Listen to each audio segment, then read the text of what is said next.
نهاد جامير كي وكان بين رامي عبد الرحمن بحقوق الإنسان قافاق دشتغالي واستغالي حميد سر حقوق الإنسان يعني أو فرقنا كي قافاق خير خوازي تشوفي قرق بحثا خير خوازي جبكي يعني أب تشتكي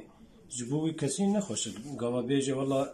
بحثا حميكا بكي بحثا خير خوازي وبرزان نكي يعني جبوي جاميري رامي وكي بتي زانم بر حقوق الإنسان قالك دشتغالي قافاق او خيرخوازي بحميكا تنا ولا خيرخوازنا تي او دريه وانا مسلك او مسلك نادجي خداي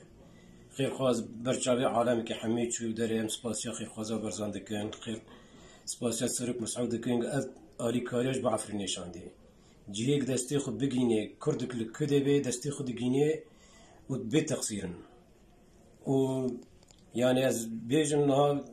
شوي عفريني ام بين نجشتي برايم بالمعنى نجشتي عفريني اتشتانا راستا قرق مرة بيجي بلكن تقصير الجنادة هذا بلكن جنادة وكي قلتي هن نجشتن ويدي منطقة عفرين نقول ديك بتشوك دروج كي ودي دادا كان بحميكي خلاص كانوا خير خاز الحمي قندا بقاري او بكي اكيد جوا كي قلتي ام زان تجاوزات انا كسني يعني ام خود بندست دانا لا انه هون جي بس او جامير ناجر نادن اللي صار او خير خوازي چون كوني خير خوازي تب دراندن بكيرا بيركي وان چون دراندن يعني تشتنا دكن تشتني عجيبن بس ام خير خوازي نگشتي وداري وخير خوازي ناتشي مرعين كار كي تشتكي قالكي خراب مروي بيجي دبيق يكي وك رامي عبد الرحمن بحثوي تشتي بكي بي والله خير خوازا برزان جاتيش بري حميخ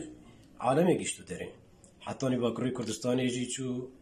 بري عالمي حميكي قشت باكروي كردستاني بحمي آلياتي خوفا قشت عفريني يجي بقاس القواتا خو تشتي خو بري حمي كاسي قشت عفريني يجي وقشت باكروي كردستاني يجي مالا خير خوازا برزان ابا يعني موسى أحمد بخل عفريني وكي قلتي أو تشتاكر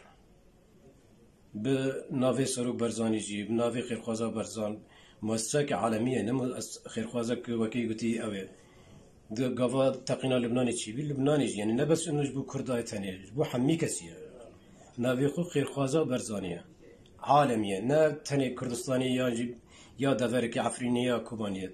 دستي خو بيني كدري كردا حر كرد بالكدري بي إن شاء الله وبيجيني